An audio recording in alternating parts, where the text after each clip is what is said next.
Nous avons avec nous président Évariste Méambli. Président, sans transition donc, comment réagissez-vous face à la maladie à coronavirus qui finalement s'est invitée dans le débat politique? Je suis malheureux de vous le dire personnellement parce que il nous reste 7 mois pour aller aux élections présidentielles. Nous sommes dans une dynamique d'aller sur le terrain. Malheureusement, avec cette pandémie qui arrive contre toute attente, aussi bien en Côte d'Ivoire et dans certains pays africains, c'est vraiment malheureux.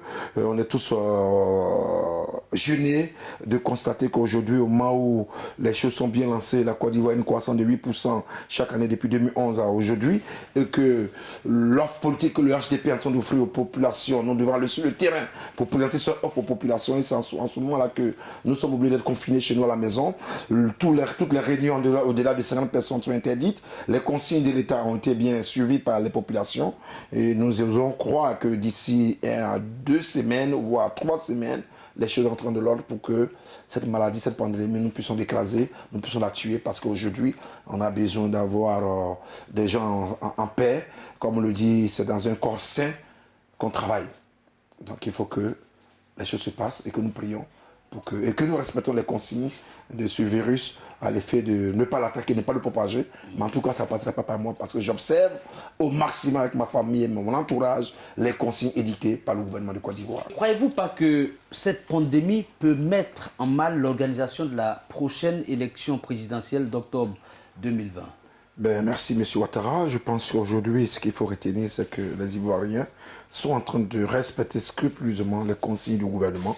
Et nous pensons que l'Ivoirien étant quelqu'un de très discipliné, de très proche de sa famille, donc si les consignes sont suivies par les ménages, par les couples, par les travailleurs, par les Ivoiriens, par nos amis vivant sur le territoire ivoirien, nous sommes certains que d'ici 1 mois, c'est-à-dire plus tard fin avril, la pandémie devrait s'estomper. On va parler politique encore, parce que vous aimez bien la politique. Le RHDP connaît désormais son candidat à la présidentielle d'octobre 2020. Le Premier ministre Amadou Gon Coulibaly. Comment avez-vous accueilli cette nouvelle? Monsieur Ouattara, je pense que c'est une très très très bonne nouvelle qui nous a été annoncée par le président de notre parti, le docteur Alassane Ouattara. Parce que 7 jours avant, c'est le 5, nous étions à Yamoussoukro, on a été sommés par cette nouvelle de voir le président Ouattara se retirer de la présidentielle pour le 3e mandat. Et 7 jours plus tard, c'est-à-dire le 12, au palais de l'Ivoire, il nous donne cette très bonne nouvelle du mois de mars. Donc moi, Méambli, ex-président d'un parti politique, ex-président d'un groupe parlementaire intégré au HDP, j'étais encore plus heureux parce que quand on regarde dans l'établissement politique de ce pays, de tous les partis qui ont intégré le HDP, notamment le RDR, le PDCI, l'UDPCI, le MFA, l'UDPCI, l'AJPLP, mon parti, Concorde, leader, le meilleur de nous tous, sans modestie, sans fanfaronnade, c'est bien le Premier ministre Amadou Gon Coulibaly. Pour des raisons évidentes. C'est quelqu'un de loyal, qui a été très fidèle au président Alassane Ouattara. Et depuis 1990, vous le saviez, il s'est même constitué prisonnier à un moment donné, lorsque la secrétaire générale du RDR était arrêtée. C'est pas donné à tout le monde. Oui. Je sais que dans ce pays, il y a des gens, lorsque leur ami est arrêté, ils fuient. Il a fait tous les combats. Donc il a fait tous les combats. Et c'était un bon technocrate. Ça, on ne peut pas lui dénier cela. Et puis c'est un homme des grands dossiers. Et c'est quelqu'un aujourd'hui qui est dans l'antichambre du président Ouattara et qui a fait tous ses voyages avec lui, donc qui est déjà connu par le monde extérieur. Et c'est quelqu'un aussi qui a une base politique. Le Nord, on ne peut pas être candidat d'un pays et ne pas avoir une base ou donner l'impression qu'on a une base, pourtant on ne vaut pratiquement rien chez soi. Il a été maire depuis des années 85, il a maîtrisé le Nord, et je pense qu'aujourd'hui, un tel monsieur à la tête de nos partis, pour notre candidat, nous sommes heureux. Alors, la seule différence qu'il va falloir qu'il recadre un peu les choses dans les régions, dans les départements, dans les coordinations départementales, dans les sous-préfectures, pour que les gens s'imprègnent plus de son image et se mettent au travail. Sinon, je pense que le PDCI-RDA n'aura pas un meilleur candidat.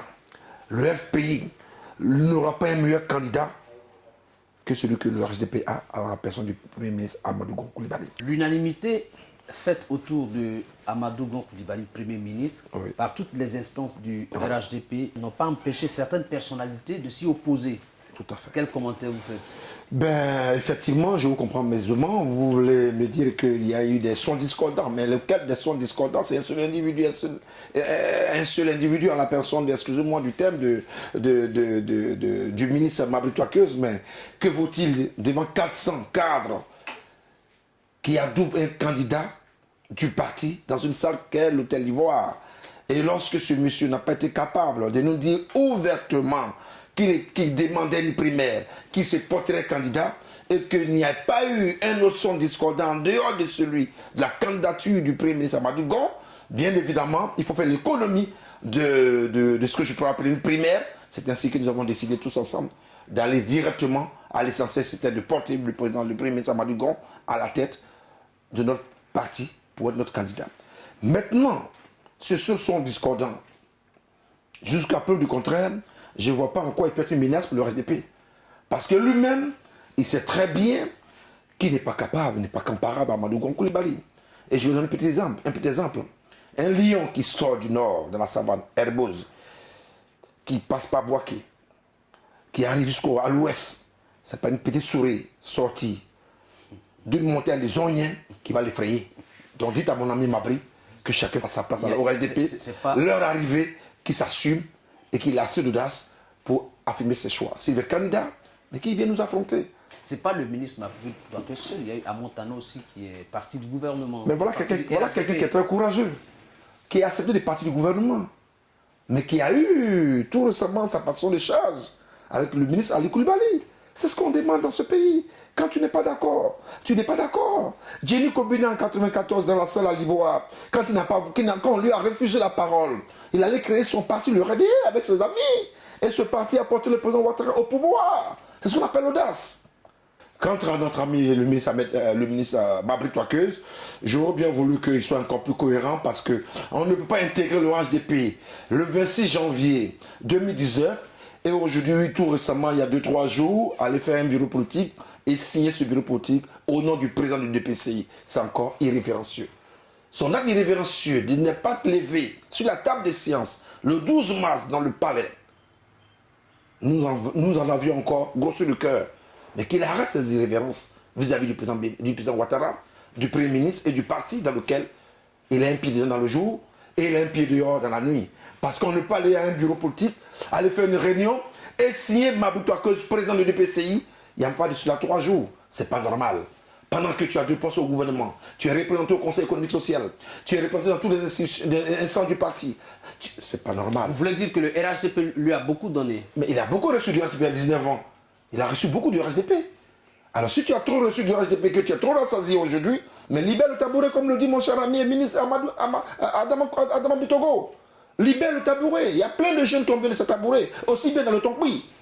Même pas encore ailleurs, même pas dans le Guémon, même pas dans le Cavali. Dans le Tonkpi, il y a les jeunes qui ont besoin de ce poste pour travailler. Dans l'heure arrivée de la clarification, il faut que la haute direction prenne ses responsabilités et qu'il ne laisse pas Mabry s'aimer le trou dans l'esprit de nos militants du RHDP parce qu'il n'y en a plus assez de temps. Et avec le coronavirus, on ne sait pas le nombre de temps que ça va nous donner. Pour nous retrouver sur le terrain, il va falloir rapidement que ce monsieur soit recadré ou carrément qu'on lui dise au revoir et à très bientôt sur l'échiquier politique pour que le 31 octobre 2020, nous sachions vraiment ce qu'il vaut. Mais je suis certain que monsieur Abdallah Mabry Touakeuse ne vaut pas la plume d'un moineau sur la balance politique dans ce pays. Je donne rendez-vous le 31 octobre 2020 parce qu'il pèsera moins d'1%. Votre premier objectif au cours de cette présidentielle, c'est faire élire certainement Amadou Gon Coulibaly de façon écrasante dans le Guémon. Comment vous vous organisez pour cela? Ben, pour l'heure, nous avions pris des dispositions. Moi, Méambli, je vote 32% dans le Guémon. La dernière élection régionale qui a eu lieu, je vote à moi seul 32%. Et là encore, je vous dis, j'étais indépendant. Mon adversaire faisait 36 à 37%. Donc quand nous sommes ensemble, puisque nous sommes tous au RHDP, ça doit faire 69%.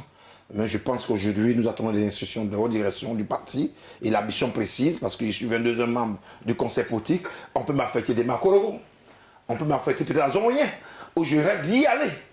Parce que je pense que là-bas, je serai année à nez avec ma toqueuse et on va jauger la puissance de chacun et des autres.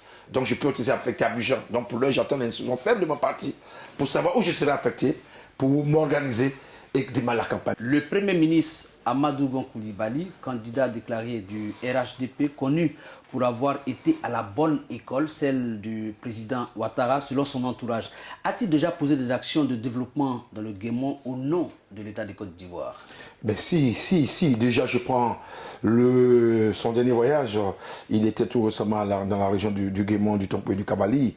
Cette région, aujourd'hui, il y a des éléments impactants de son passage et de sa politique. Quand je prends son PS-Gouv, le PS-Gouv du gouvernement géré par le gouvernement du Premier ministre Amadou Gon, qui va de 2019 à 2020, qui est basé sur 7 axes. Le premier axe, l'éducation pour tous. Le second axe, l'électrification pour tous. Le troisième axe, la santé pour tous. Le quatrième axe, les infrastructures. Le cinquième axe, l'emploi. Le sixième axe, l'autonomisation des femmes et des jeunes. Et le septième, bien évidemment, c'est celui de l'école. Alors, quand on regarde l'acquis qu'il hérite aujourd'hui du président Ouattara, le président Ouattara est arrivé au pouvoir en 2011, nous le savions tous. Mais de 2011 à quand il prend le pouvoir en 2011, le produit intérieur brut, qui est un indice macroéconomique qui détermine la bonne santé d'un pays, le président Ouattara a pris le pays à moins 4,09%. Et en 2012, il est passé à 10,71%. Donc le plus gros pic du président Ouattara, c'est 10,11% en 2012. Le président Bédi a pris le pouvoir en 1993 jusqu'en 1999. Il a pris le pouvoir à moins 0,19%. Le meilleur président qui a laissé l'un des bilans les plus positifs et herculéens, c'est le président Ouattara qui a eu un taux de croissance aujourd'hui, depuis 2012, au stade où je vous parle, à un peu plus de 7 et 8%. Que vient hériter aujourd'hui le Premier ministre Amadou Gon, qui a été lui-même secrétaire général de la présidence, ministre d'État, donc qui a suivi tous ces bons travaux auprès du président Ouattara, donc il sera aisément vendre son offre aux populations. Nous sommes malheureusement à la fin de notre interview. Est-ce que vous avez un appel à lancer? Bien sûr, j'ai un appel à lancer. Le premier appel, c'est d'abord aux populations, pour qu'elles observent scrupuleusement les consignes du chef de l'État par rapport au coronavirus, qui a été une pandémie qui a surpris plus d'un dans ce pays. Il faut suivre les 13 consignes. Il n'y a rien d'autre que ça pour l'instant. Le second message que je voulais lancer, c'est que la Côte d'Ivoire est la Côte d'Ivoire du président Houphouët-Boigny. Cette maladie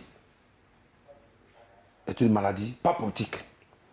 Donc la classe politique doit plutôt chercher à instruire leurs militants pour qu'ils respectent scrupuleusement les consignes du gouvernement, que de politiser le débat de la santé des Ivoiriens sur des champs politiques. L'heure arrivera où nous allons nous retrouver dans les hameaux, dans les villages, dans les contrées, pour que chaque parti politique aspire à prendre le pouvoir, présente son programme aux populations. Mais pour l'heure, calmons le jeu, prions, observons et faisons en sorte que les consignes soient respectées et qu'il n'y ait pas de propension, de propagation de cette pandémie qui, pour moi, relève de la santé, donc du divin. Encore une fois de plus, je dois remercier la télévision AGC qui m'a fait l'honneur de me prendre pendant 15 à 20 minutes sur des sujets brûlants, sur des sujets dans lesquels nous avions donné le meilleur de nous-mêmes, on espère, et en même temps aussi, vous souhaitez bon vent par rapport à votre angle que vous avez choisi et faites en sorte que cette télévision soit vraiment une télévision qui accompagnera le Premier ministre au soir du 31 octobre avec une victoire écrasante, éclatante, autour de 70% au premier tour. Je vous remercie. Nous étions avec Honorable Évariste Miambli, député de Fakobli, une personnalité souvent incomprise, très incomprise d'ailleurs en Côte d'Ivoire, un citoyen zen qui apprécie le bon côté des situations. Il est cadre du RHDP, il y demeure, Il est d'accord du choix du candidat RHDP Amadou Don Coulibaly pour la présidentielle d'octobre 2020. Son optimisme pour un avenir radieux à la Côte d'Ivoire est sans faille. Merci, honorable, de nous avoir reçus. Merci. Sinon, c'est le pied. Vous faites bien d'être à GCTV. Ouais.